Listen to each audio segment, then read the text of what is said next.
never, but welcome to Studio Chatter, everybody. I'm Craig Reeves. Today's episode is really special. This is somebody I've wanted on this show for quite some time, and that is the talented producer Blue Cloud. Blue Cloud has been producing for over 10 years. He has a Twitch stream at twitch.tv/bluecloudmusic. He also has worked with producers like Crane and others. You guys are going to learn so much in this discussion. If you all have not already, if you're on YouTube, hit that like and subscribe button and leave comments. There's a lot of ninja listeners. A lot of y'all listen, but you don't like, comment, or subscribe. That really helps the algorithm. But yeah, Blue Cloud goes over his thoughts on creativity. He drops some killer gems on sound design and how to properly save your work in Ableton. And it ain't just hit and save, guys. So you all are going to want to check that out. Well, without further ado, here is my discussion with Blue Cloud. Blue Cloud, how are you? Craig, what's up, man? Happy to be here. So I definitely wanted you to come here because I am a big fan of your music. I really am. I listen to your music all the time. Your single Distance, which is your latest single, I think I've heard that record probably 100 times. Do you plan on kind of staying in that lane of kind of chill music, or do you plan on branching out?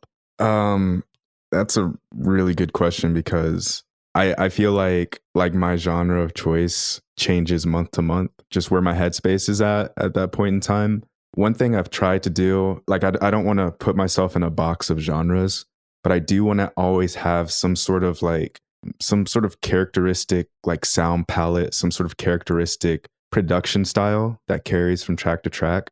But I would love to make more like dialed back, more almost lo-fi, but more like chill type tracks like Distance in the future.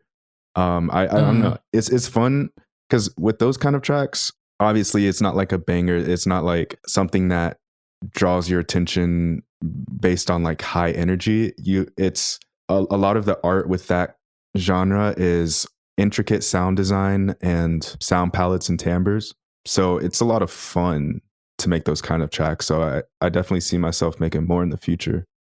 I could definitely see that. Do you plan on working with artists maybe? Because I could hear a lot of top lines on your tracks. I haven't worked on a lot of tracks with top lines, to be honest. I've co-produced and produced for other artists. When it comes to, I guess, that style of track that you referenced, I mean, I would definitely be open to it. It's just another creative lane that I'd have to take on with that track and make sure that, like, you know, the vocals and everything align with the emotion that I'm trying to bring with the track itself. But if yeah. Justin Bieber came to you right now and said, "Mr. Blue Cloud, produce me," what would you say? I mean, I would say, yeah, Justin, I can produce for anybody. So like, let's do it. But there you go. There you go. Yeah, I'm assuming. I'm assuming the baby won't be in your future anytime soon. You know, yeah. I mean, as much as I love the idea of getting clout for producing for big artists, at the end of the day, it's like I want to have fun and do cool. You know, like I don't know. We'll see. There's always possibilities. You never know. I actually didn't hear about the story with the baby until right before we did this interview. It was you who actually had brought it up. I didn't even hear about this story. Oh, no, that's just me trolling on the internet. You did a remix of a track that of a track by Alina Baraz called "More Than Enough." Now, I'm going to be honest. I've never heard of Alina Baraz. I'm not even sure if I'm saying her name right. Oh, really? Yeah, I've never heard of her. But I heard your remix and I was addicted to it. I was like, wow, it was so good. Do you like to do remixes? Because I do. Dude, I love doing remixes. That's kind of what got me into making music, was making like mashups and remixes. I'm surprised you haven't heard of Alina. Like she's what introduced me to Galimadius, who's probably in my like top 3 favorite producers. Oh wow. All of his production just sounds like butter. It's like, it's really good. You should listen to I think it was like her debut EP or album, Urban Flora. Really, really good. Yeah, I definitely will do that. I love doing remixes, and I actually talked about this on the Brain Tan and Sage episode. I love doing remixes because half the work is done for you. You know what I mean? It's like you don't have to write, you don't have to record the top line, you don't have to arrange the vocals. And, you know, I like to listen to music that has vocals. You know, obviously, I like to listen to your music. I mean, you know, but a lot of stuff I listen to has vocals, and a lot of times I just don't feel like writing, and I definitely don't feel like recording vocals. And if I can just find a top line somewhere and just make a track under it, I can have a full sounding record without having to record vocals, write music, or anything. So that's definitely one of my favorite aspects of doing remixes. Any plans on doing remixes in the future or releasing some? Yeah, definitely. I mean, in my early days of making music, I did a lot of remixes and I did a lot of mashups and things like that.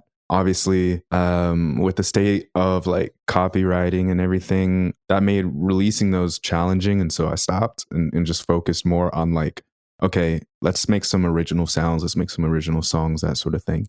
But if the copyright thing is no longer a barrier for me, and I have like full creative liberty with stems from an artist or a track that I like really like, then definitely I would love to do remixes. I think. Yeah, there was one time I did a remix of you remember that song Symphony by Clean Bandit?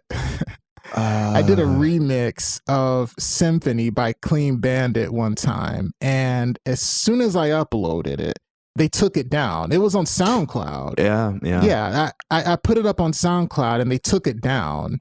So I definitely know how you feel. Now you're on Audius too, right? I am, but yeah. I'm on Audius.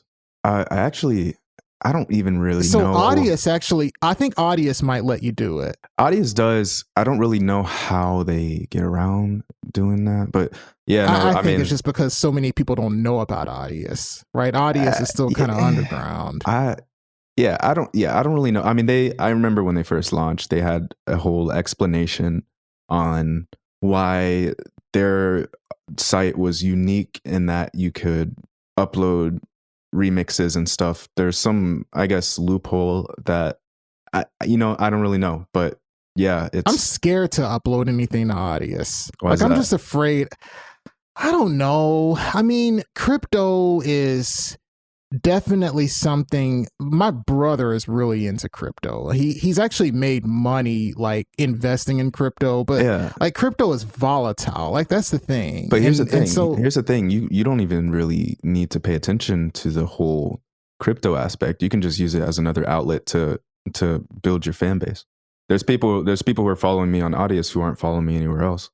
You know? Yeah, definitely. Sage, who I had, on this show in the second episode, she uses Audius to basically just upload demos of her music to see how it will do before she releases the full version. Yeah. So it's almost it's kind of become a glorified SoundCloud in a way, except it's not. You know what I mean? And I think we all miss the like 2013, 2014 SoundCloud, where it wasn't about getting on a playlist like Spotify is, or it was almost like it was just a playground for producers to get on and just compete with each other to make the coolest shit. And somewhere along the line that got lost. And I think the creators of Audius saw that and wanted to foster an environment where they could bring that back. Now, will they achieve it on the levels that Spotify had? I guess time will tell. But I do, I guess, appreciate the a lot of the attitude and direction towards it that I've seen producers have. So it's definitely interesting, Yeah, well, at least with Audius, you don't have to go through a distributor. You can just Yeah. upload it. Yeah. So it's similar to SoundCloud in that way, where you don't have to go through a distributor. You've actually been very successful on SoundCloud, and I'm trying to figure out what you did because it seems like you're getting thousands of plays on SoundCloud. I'll upload something, I'll get like 15 or 20, and nobody like reposts it. Like, are you asking people to repost it? What are you doing? What's the secret sauce there? What is the secret sauce? That's a great question. Do you just upload something to SoundCloud and people will just repost it? Because there is a small group of producers who I'm with who like we share when we release a new track, and so we'll like check each other out, like, and comment, similar to like how SoundCloud had groups at one point and then got rid of them. But I mean, beyond that, I don't really do any crazy promotion or anything like that. So really what it is that you'll upload something, probably you'll link it on social media, and friends who are popular will repost it, and then more people will see it. Is that what that's what it sounds like is going on? To a degree, but I mean, like, it could be your music's just super dope and people are just gonna I mean, that's the answer you should have gave. Yeah. I'm kidding.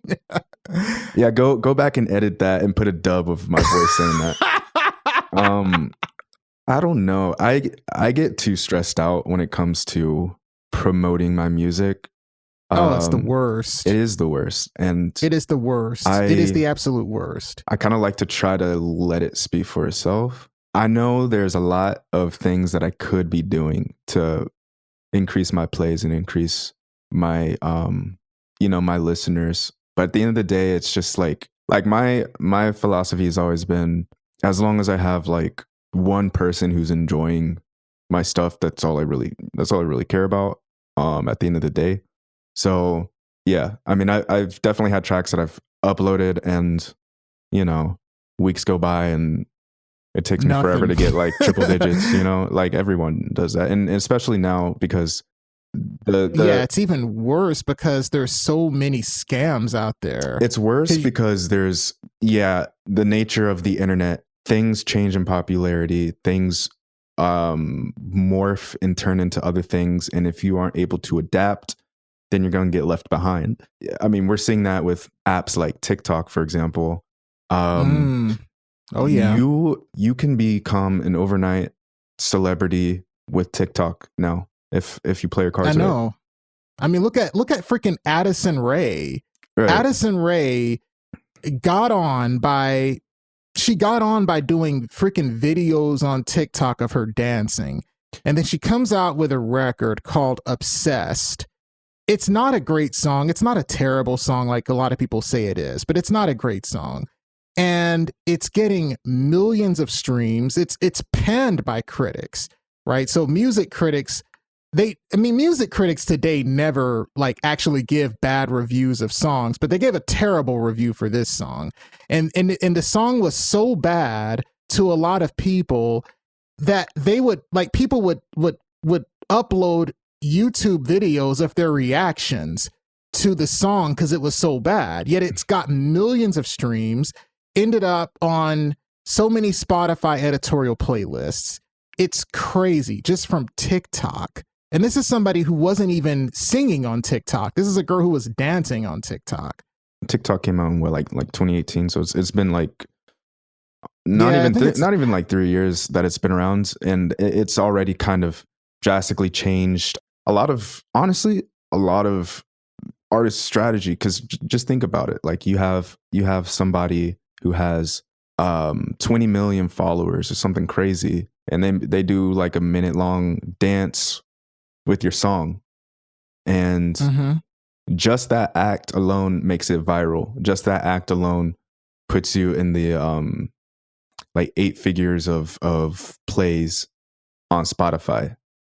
Yeah, next thing you know, yeah. you're getting hit up, you're getting booked, this and that, all off of one app. So you have to be able to, I mean, as an artist, and that's where part of the especially if you're a small indie artist who doesn't have a team behind you, who doesn't have a manager, a publicist, a publisher, a social media person, you kind of have to be aware of all these things by yourself and make the music. So if you're not, keeping up with some of these things, if, that is to say that if blowing up and getting popularity and getting followers is your goal, if that's your goal, then you're going to have to understand that what worked 3 or 4 years ago might not work as well as what's working right now. And you have to be able to adapt and say, okay, I accept, the market's changing, things are changing always, Yeah, and I always say that if there's anybody who's paying attention to that, it's the major labels, because there are major labels who will go to TikTokers, popular TikTokers, and they will pay them to try to make their songs go viral. So there are literally agencies now where TikTokers who are popular will get hired to try to make a song go viral, and they'll get a cut of the money. I mean, this is stuff that's going on. Oh no, I've said this. Business. I've said this all the time. I've told this to my friends when it comes to like influencer culture in general. Like I've had friends ask me like, "Yo, why? Like, how are these people making like hundreds and thousands of dollars from just like making a story, promoting a brand?" And when I'm talking about this kind of money, I'm talking about like the Kylie Jenners and like the people with the crazy followers. And it's because when you think about it from a business standpoint, if you're following the money, think about like the Super Bowl, how much money a company pays just to have 30 seconds on a Super Bowl ad. And if they were to track, the volume of eyes watching that, maybe they get like 10 million people who see that ad, but they paid millions and millions of dollars. Or they could go over to like Kylie Jenner or somebody who's a crazy influencer, throw them like 100,000, get double the views because everybody's and their mom is on Instagram. So it's like that kind of thing. It's crazy to think about like how that kind of economic influence is affecting art and music today, right? Because now you have some of these artists who are like get big overnight artists who can recognize that game and get ahead of it. And I don't know, it's interesting to see. Well, you have a lot of artists today feeling forced to make TikTok, I guess, music that would appeal to TikTok. You know what I mean? Yeah. And so now you're seeing people just releasing singles. Okay. Because especially for new artists, they'll just release a bunch of singles because it's a lot easier to send that to a TikToker, or and they'll sometimes try to throw in some kind of gimmick or something that they know will be a hook for people to get on. I mean, I think Sweetie does this a lot. You listen to some of these rappers today, it's very obvious. Like I can't remember the song, but it's the one that goes skinny waist, pretty face with a big donker. I can't remember the name of it, but that one, it's like so many people. Of course, that's gonna resonate with people on TikTok, and it seems like I thought the same exact thing when Drake came out with Tootsie Slide. I was like, oh, this is like he literally only made this because he wants people on TikTok to do it. Like that's why he made it. Like. Yeah, gimmick songs have been around forever. I mean, there was the Cha-Cha Slide, there was the Harlem Shake. I mean, the Tootsie Roll. I mean, and it's smart. I mean, I don't mean to sound like overly cynical about some of these things because, like you said, God, you're not going to sound more cynical than me. I'm the most cynical person on the planet. It's like, dude, I was little and I danced to that stuff. I did the Tootsie Roll and I will say one viral thing that I've been seeing a lot lately that I actually really love is all these beat videos that producers are making. I made a few myself just because they're fun to make. They're a lot of they're a lot of work to make. Oh yeah. But they're fun to make, and I like it because the audience for those videos is mostly other producers. Like when I go on Twitter or whatever, and I see another producer just being really creative and making cool sounds for a track that they, maybe they don't even really intend on releasing. They just want to make something cool. It kind of gets the juices flowing and inspires me whenever I see It doesn't something get the like that. juices flowing for me. It makes me hate myself. Kalen Ellis, Yeah. God bless him. My God, the dude is just incredible. And every time I see him on Twitter, he's like, I'll play his video and I'm just so blown away. I'm like, wow, I hate myself. Bro, all these videos make me want to buy a drum kit. I know. I would it's love crazy. to have a drum kit. I see all these people doing all this. Like I'm not a drummer percussionist. I'm not either. So I mean, there's all these tricks that people are doing, like putting tape on their hats and like putting towels and changing the timbre. Like that just sounds like so much fun to just like, I feel like I could have a drum kit, play around with the sonics of it and like lose track of time. You know what I mean? Oh my goodness. And really, to be honest with you, drums is one of those instruments that I always wanted to learn how to play. And I wasn't able to learn how to play drums because my parents didn't want me making so much noise. It's really loud. Like drums are loud. And in our house, they didn't want me and my brother keeping up all that kind of noise. Yeah. But you're right. I mean, it's really cool to see producers marketing themselves in that way. Like when I see The Count, The Count is a Canadian producer. He's a phenomenal producer. Right, he also, sells drum kits. I have and like things all like his that drum kits. for those who are not aware of The Count. Oh yeah, his drum kits are great. I only have 2, but anybody who hasn't heard of The Count, it's KOUNT, and you'll be able to find his drum kits. They're incredible, and he'll put up little videos of him making beats, but they're really edited. And they're really like stylized to make it look super flashy, and they're only like a minute long. Yeah. But boy, people love them, and it's really helped him to market his sound kits. Oh, yeah. So he's. I remember I was following him on Twitter when he had like a couple thousand followers. Yeah. So I kind of watched him continue to blow up. Well deserved. But yeah, no, it's cool to see. It's always fun to see music makers and producers actually having fun, Definitely. So much of it is trying to sell a product, because at the end of the day, like if you're trying in whatever creative field you're in, like if you're trying to make money from it, whether that's part-time or full-time, there is a product at the end of the day that you're selling. So you have to kind of put your like merchant hat on. So that's inherent in everything. But it's at the end of the day, it's nice to see just instances of producers just having fun, Definitely. And I think there is a balance too when it comes to that, because on one hand, it's like, yeah, we want to have fun. Yeah, because if you're not having fun making music, the music is not going to be good. That's one thing that I found out real quick. If it's not fun, if you're not in the right headspace, the music will suffer. And at the same time, though, we are selling a product at the end of the day. We are putting music out there, hoping that people will buy it, hoping people will consume it, hoping people will enjoy it. So we're creating a product for consumption. In a way, we're running a business. We're all running our businesses. And, there is to some degree, there is merit in trying to figure out what the audience wants.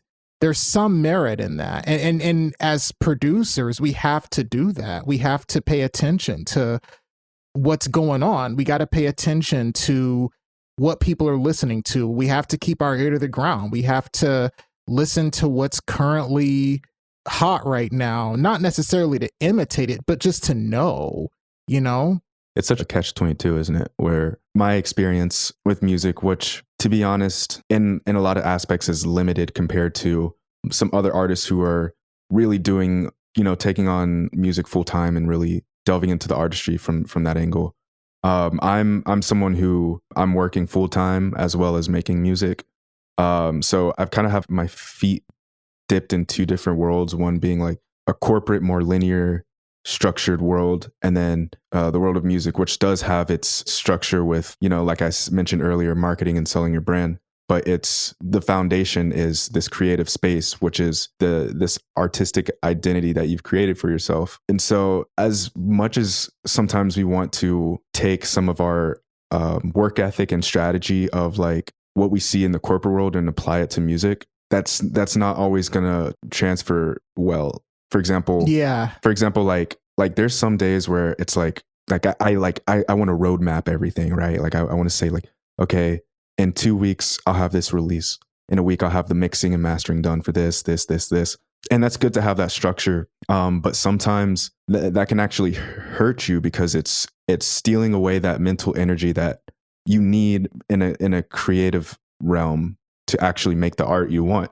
That is such a good, I never thought of it like that. Cause, I spend so much time analyzing and kind of looking at every aspect of my business, looking at numbers, looking at trends, looking at all these sorts of things. And it's like, Craig, you could be making a track right now. You could be making good music, One thing, I'm not sure if I can speak for all artists. When I say this, I know I can speak for myself, is I myself as an artist, I greatly underestimate the amount of mental energy it takes to be creative.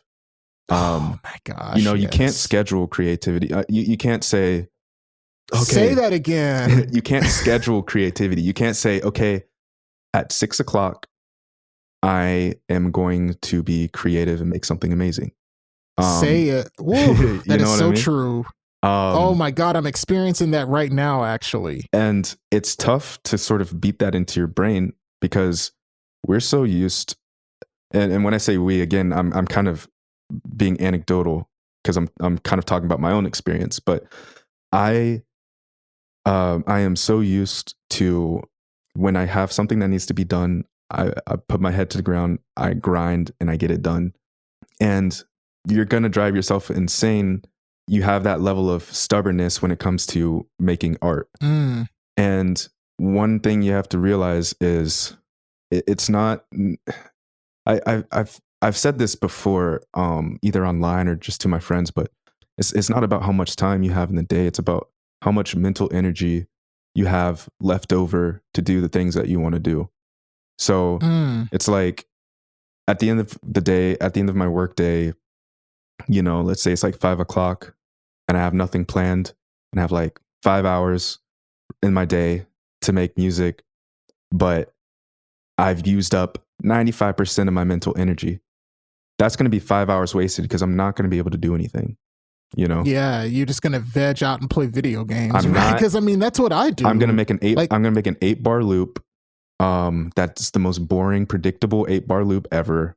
I'm not going to take any risks. I'm not going to do anything cool sonically.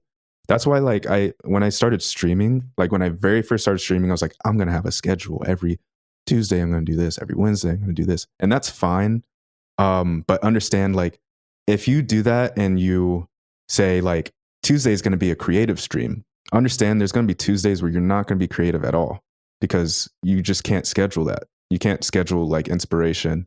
You can put things in place. You can put different, like, workflows in place that kind of put you in a headspace that makes the probability of you making something that you really enjoy higher. But a lot of it's not very predictable in that realm. So you have to be kinder to yourself and be more generous with the time that you give yourself to allow that mental energy to be reinvigorated. You know what I mean? Oh, yeah. It's like what Michael Jackson used to always say, let the song write itself. You can't write the song. You got to let the song write itself. And I'm currently going through a terrible writer's block right now. And there's a song that I'm actually having to work on. And it's like, man, I hope it comes. I hope it comes. Because a lot of times a deadline will make it come, but man, it's you always wonder, is it going to come? Is it not? And you mentioned streaming. One of the and what Blue Cloud is talking about is streaming on Twitch. So Blue Cloud has a Twitch stream. You guys should definitely check it out. It's www.twitch.tv/bluecloudmusic. Right. I've learned a lot from watching your stream on Twitch. But one of the things about Twitch is that there's a pressure there, because not only are you feeling like, okay, I got to be creative and it may not be there, but you also have to entertain the people in the chat. At least that was the case when I was streaming. You know what I mean? It's like, am I boring you guys? You know what I mean? It's like, you can't really, at least I didn't feel like I could go and search through my entire sound library to find just the right sound, because I was afraid I'd just bore all my viewers to death. Sometimes, sometimes like even in my Discord, I'll preface, I'll be like, I'm streaming. Heads up, like this is gonna be a silent production stream. I'm turning my camera off and I'm just gonna pretend like y'all aren't even here. If you want to be a fly, seriously, I'm like, if y'all want to be a fly on the wall and watch my production, like the door is open. I don't hide anything. You can see all my samples, all my plugins that I use, my sound bank. I'm not stingy. You can ask questions. It's not like I'm like ignoring the chat. It's just my focus isn't on entertaining y'all. It's just I want to open the door for y'all to my process if you want to just hang out and watch me make a track. So sometimes I'll have streams like that. And it kind of very true. It takes the pressure off and allows me to do what I would normally do, but with an audience of people who are engaged. And, if I don't get a lot of viewers, my feelings aren't really hurt, because like, I know it's, those kind of streams may not be the most, at least intentionally entertaining. But I mean, if you're a producer, like I can watch a producer I like make like a 16 bar loop for 3 hours and make cool sounds and just learn, and I can be entertained. So, Yeah, there on more than one occasion I've been in your stream and I've just been asking a bunch of questions. Right. So I mean, I definitely, and I always try to answer. Like if anyone ever asks me any questions, like I said, like I'll like take a few minutes and be like, yeah, this is exactly how I made this preset. Definitely. Feel free to record it if you want. I don't care. Like that's how I made it. Yeah, I have definitely been in your stream, because you are a phenomenal sound designer. I mean, you are a great sound designer. What is your process for learning a new synth? Because you'll get a synth like Massive, like you got the new Massive, and you're still kind of learning that one, right? Do you read the manual, or do you just kind of sit down and just mess with it for an hour? I should read the manuals. Get a cup of coffee, or I should read the manuals. I sometimes I'll watch like little video clips just to get an overview of the capabilities of a synth. But at the end of the day, like all synths for the most part operate similarly. Of course that depends. Like I'm talking strictly like soft synths, like software synths. When we talk about like hardware synths and modular synths, that's another realm that I'm not really familiar with. But I'm not either. Yeah, I would love to. I'm not. It's kind of out of my realm. It's out of mine too. Because here's the thing, man. I am honestly embarrassed by how little I know about synthesis. I'm like, it sounds nice. Like I literally will go into Serum or to whatever I'm using. Okay, and I will just start moving things around. I'll usually start with a preset that I like, and I'll just start messing with stuff, and until I find something, I'll just save it, because I know I'm not going to remember what I did. That is the full extent. Like it's embarrassing. Yeah. Sometimes I don't, because sometimes like when you're explaining something to me, I'm like like pretending I know what you're talking about, but I have no idea. I think personally, when it comes to at least my approach to like software synth sound design, there's like different tiers of how strongly different effects change your sound. So like filters, the filter type and like the envelope of that filter has an incredible effect on the sound, to the point where like there's some presets that I have, like Omnisphere is my favorite synth, and there's some presets that I have where the filter is so overpowering in the character of the sound to where I can change the waveform from like a saw to like something else, and it really doesn't change the sound much. Just by the filter. Because the filter is what's really driving the characteristic of that particular preset. Because maybe I have like a really tight like whoop sound or something, followed by like a small room reverb, and just the combination of those two things is what's really creating the sound. And then let's say that like filter is just sweeping over, I don't know, let's say it's sweeping over, it's like a low pass filter that's sweeping from like 0 to I don't know, like 10k hertz or something. If I have like, I'm just getting like a technical example.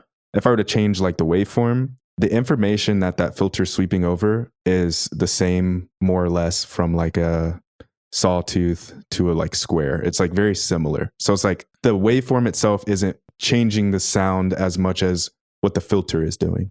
So there's these different things that you kind of catch on as you play, where it's like, okay, I know like a filter sweep is going to be a main characteristic of this preset, or I know that that like adding unison will be a driving characteristic of this sound. And that's kind of the mindset that you can take from synth to synth, because every synth you have has these basic effects, you know, these basic tools. Every modern software synth, you can modulate a filter, and you can add a reverb that's inherent to the to the plugin, this and that, you know. I actually came to that realization when I was watching a Twitch stream by a very talented producer named Paulina Hare.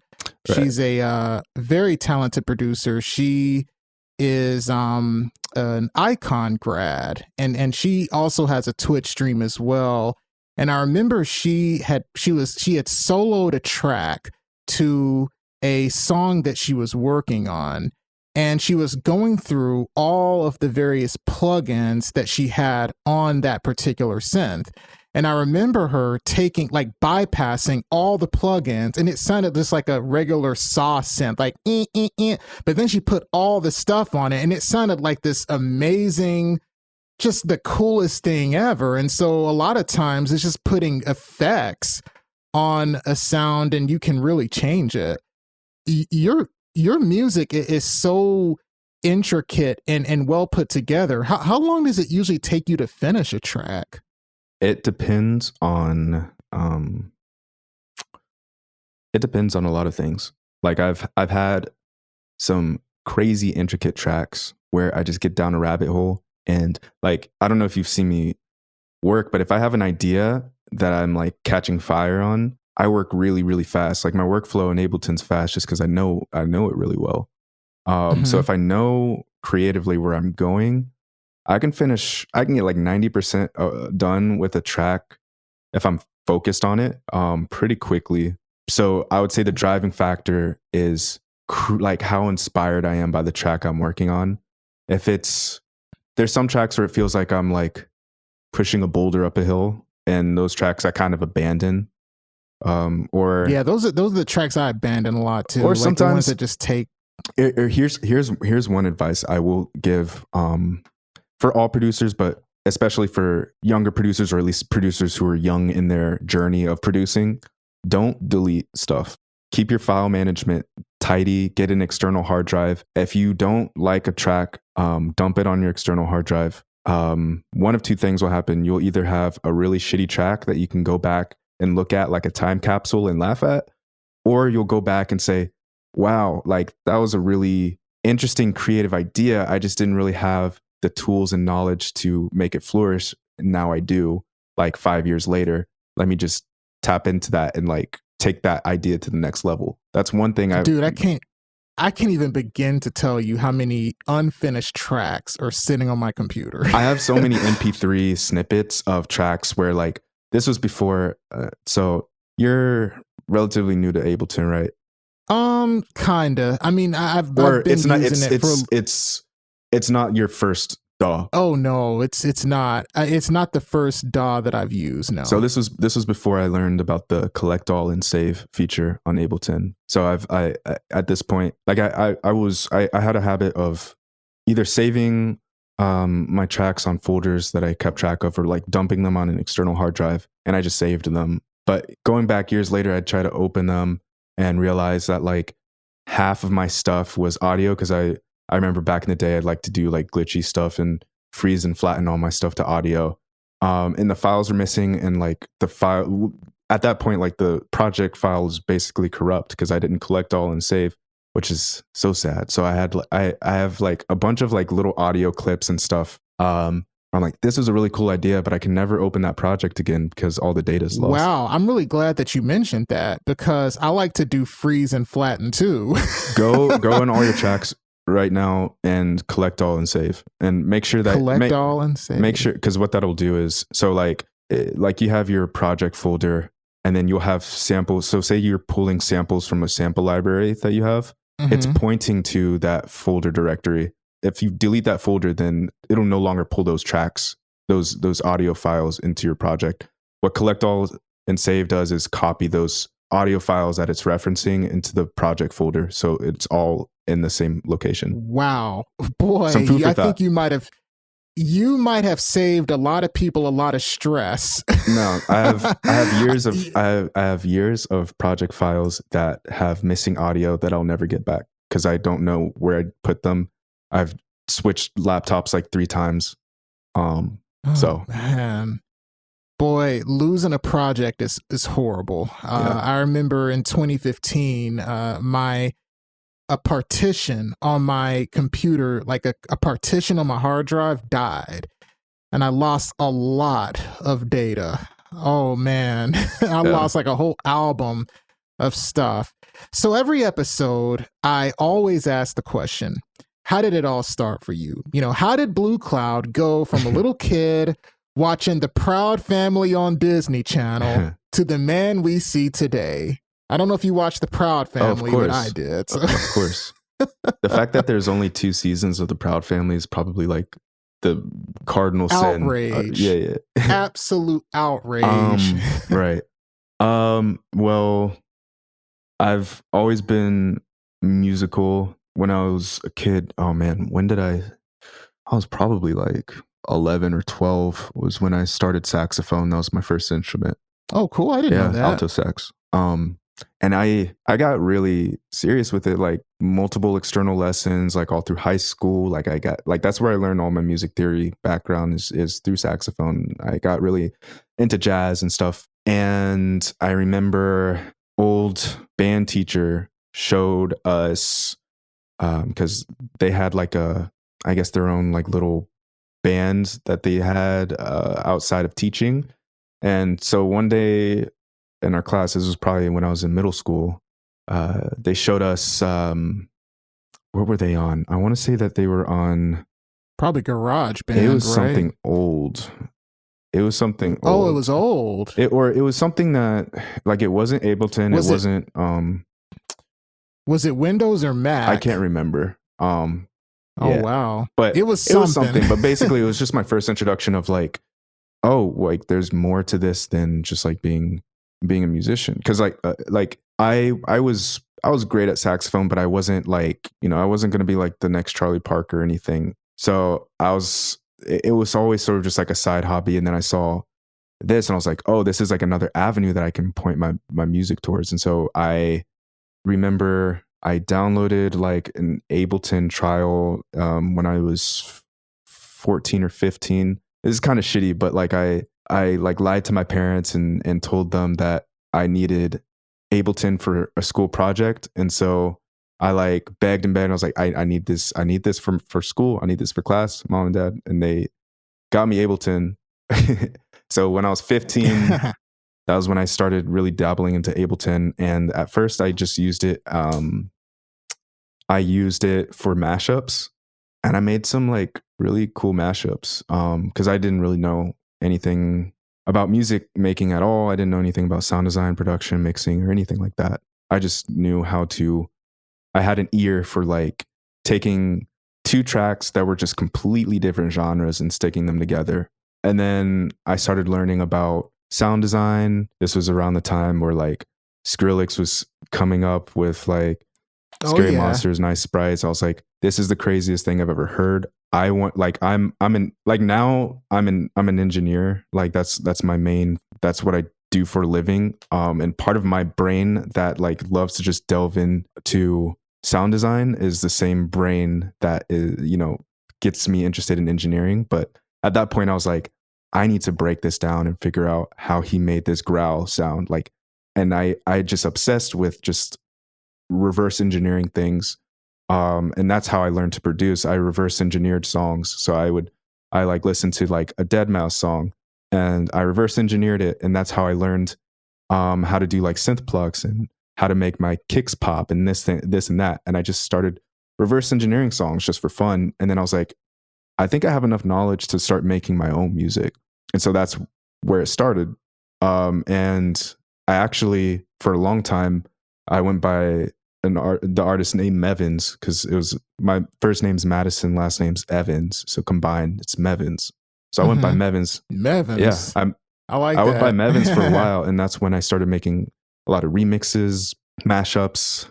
Fast forward into college. I like DJ'd on the side as like sort of a side hustle, made my own bootlegs and everything. And jumped from genre to genre. I had like a shitty dubstep phase, and I had like. So you were really a Renaissance man. That's what it sounds like to me. Like you grew up, you started doing classical saxophone, I'm assuming, right? Classical to jazz, and then you went to jazz, and then to mashups. To mashups, then to dubstep, and then remixes, then dubstep, and then you started more doing EDM, and then. EDM. Now you're kind of doing more type, kind of R&B type stuff and hip hop. Yeah, and I will say, and that's one of the things. Even if like your artist persona is a specific genre, on your own time, I encourage everybody to try to make different genres, because like we're all more than a one trick pony. We all have different. We're multifaceted, and we all have different things we like. Like explore that. Explore like if you want to make a rock song. I mean, who cares if it's shitty? You're going to learn something if you try to make it. So, explore it and have fun and try to do something outside of your genre or outside of your comfort zone. And then what you'll find is you'll learn something. You'll take a tool, or you'll make a preset, and you can bring it back in to your comfort zone, to your comfort genre, and make something completely new. That's how you build, You try. That's how you get your own sound. Exactly. Too. That's how you. It's the same with. I'm gonna kind of make like a big life comparison here, but like that's how like identity is made too. Like you go out and you experiment and you try different things, and maybe this persona that you threw on yourself you didn't like, but you like these little aspects, so you bring it back and you sprinkle it on. To your ego until you create you. It's the same with music. You sort of like listen to a bunch of different things. Maybe you don't like screamo, but you like the mixing of this one track, or like a certain technique, and you bring it all back. That's why like some of the best producers that I've seen, like I know for a fact they can make any song. I know for a fact, just from hearing their production, I'm like, if I told you to make a jazz record, you could. Like I can tell. Definitely. Well, I'll tell you somebody who really loved your music, and that was Timbaland. So you went on Timbaland's stream, and so Timbaland has a stream where he and another producer he works with, I'm assuming, will listen to submissions by producers, and they're basically going to just give an up or down score. They're going to say they like it or they don't. They're not going to give any constructive feedback at all. It's like, this is either a yes or a no.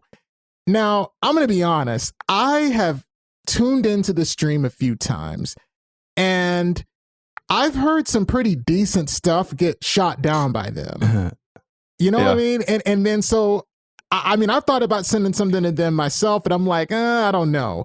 But your tracks were very, very, very well received. Yeah, I think were you nervous going into that? No. Wow. Well, I only well, no, because like there's a certain level of confidence that you gain when you sort of develop your sound. I don't have it. Like, I would have been a nervous wreck. Here's the thing.